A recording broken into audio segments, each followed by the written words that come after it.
جیسے ہی عید الاضحیٰ کا موقع قریب آتا ہے تو سوشل میڈیا پر ایک پروپیگنڈا اور مغالطہ پھیلا کر مسلمانوں کو گمراہ کرنے کی سازش کی جاتی ہے۔ آپ اس وقت اسکرین پر دیکھ سکتے ہیں، ایک پوسٹ موجود ہے جس میں لکھا ہوا ہے I am not making a God sacrifice. Instead, I have installed a water chiller outside of my house. یعنی اس سال میں بکرے کی قربانی نہیں کر رہا، بلکہ انہی پیسوں سے میں نے اپنے گھر کے باہر ایک واٹر چلر لگا دیا ہے۔ ناظرین محترم، قربانی ایک اہم مالی عبادت ہے اور مخصوص ایام میں مخصوص جانور کو اللہ کی رضا کی خاطر ذبح کرنے کا نام قربانی ہے۔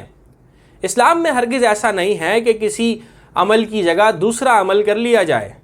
روزے کے بجائے نماز پڑھ لی جائے یا حج کے بجائے زکوٰۃ دے دی جائے۔ ہر عمل مقررہ وقت اور مقررہ ایام پر فرض کیے گئے ہیں، اور قربانی سنت ابراہیمی بھی ہے۔ اور آپ صلی اللہ علیہ وسلم نے جب مدینہ ہجرت کی اور وہاں 10 سال رہے تو آپ صلی اللہ علیہ وسلم نے ہر سال قربانی کی۔ قرآن کریم میں اللہ رب العزت نے فَصَلِّ لِرَبِّكَ وَانْحَرْ کہہ کے آپ صلی اللہ علیہ وسلم کو قربانی کا حکم دیا، لیکن بدقسمتی سے آج بہت سارے اہل دانش قربانی کے عمل کی اہمیت کو گھٹانے کے لیے سازش کر رہے ہیں۔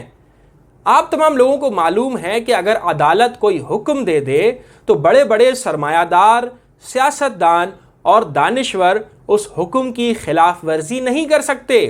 کیونکہ وہ توہین عدالت کہلاتی ہے۔ لیکن کیا وجہ ہے کہ ہم توہین الہی میں ذرا بھی دریغ نہیں کرتے؟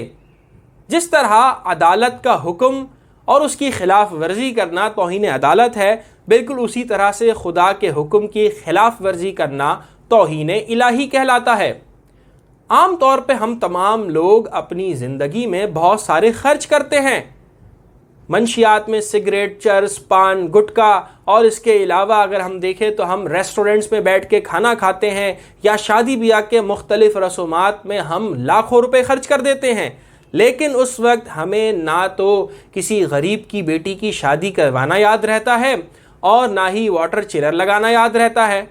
مگر ناظرین محترم، جیسے ہی قربانی کا وقت قریب آتا ہے تو ہم کہتے ہیں کہ کیا ضرورت ہے کہ ان پیسوں سے گائے یا بکرا ذبح کیا جائے، بلکہ انہی پیسوں کو صدقہ کر دیا جائے۔ یہ عمل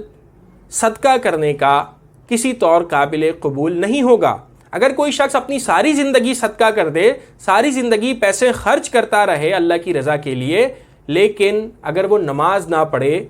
تو تمام صدقوں کی وجہ سے اس کے نماز قبول نہیں ہو سکتے۔ نماز کا فریضہ علیحدہ ہے اور صدقے کا فریضہ علیحدہ ہے۔ بالکل اسی طرح سے اگر کوئی شخص کہتا ہے کہ میں آرمی میں ہوں، لہٰذا میں آرمی میں بجائے آرمی کا لباس پہننے کے میں نیوی کا لباس پہنوں گا، اور کوئی نیوی کا شخص کہے کہ میں نیوی کا لباس پہننے کے بجائے ایئر فورس کا لباس پہنوں گا، کیونکہ تینوں ہی لباس پاکستان کے دفاعی اداروں کا ہے، اس کی یہ بات ہرگز قابل قبول نہیں ہوگی، کیونکہ ہر لباس کی اپنی اپنی الگ الگ اہمیت ہے۔ بالکل اسی طرح سے تمام فرائض کی اپنی اپنی الگ الگ اہمیت ہے، لیکن بدقسمتی سے سوشل میڈیا پہ قربانی کی اہمیت کو گھٹانے کی سازش کی جاتی ہے اور مسلمانوں کو مغالطہ دے کر گمراہ کرنے کی کوشش کی جاتی ہے۔ آپ تمام لوگ اس ویڈیو کو زیادہ سے زیادہ شیئر کر کے اس مغالطے کا راستہ روک سکتے ہیں اور تمام لوگوں کو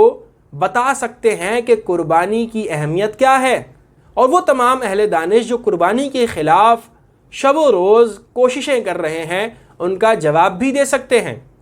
اگر آپ نے اب تک ہمارا چینل آسان سی بات سبسکرائب نہیں کیا تو ہمارے چینل کو سبسکرائب بھی ضرور کیجئے گا اور اس ویڈیو کو لائک بھی ضرور کیجئے گا، تاکہ آنے والی تمام ویڈیوز آپ تک بر وقت پہنچ جائیں۔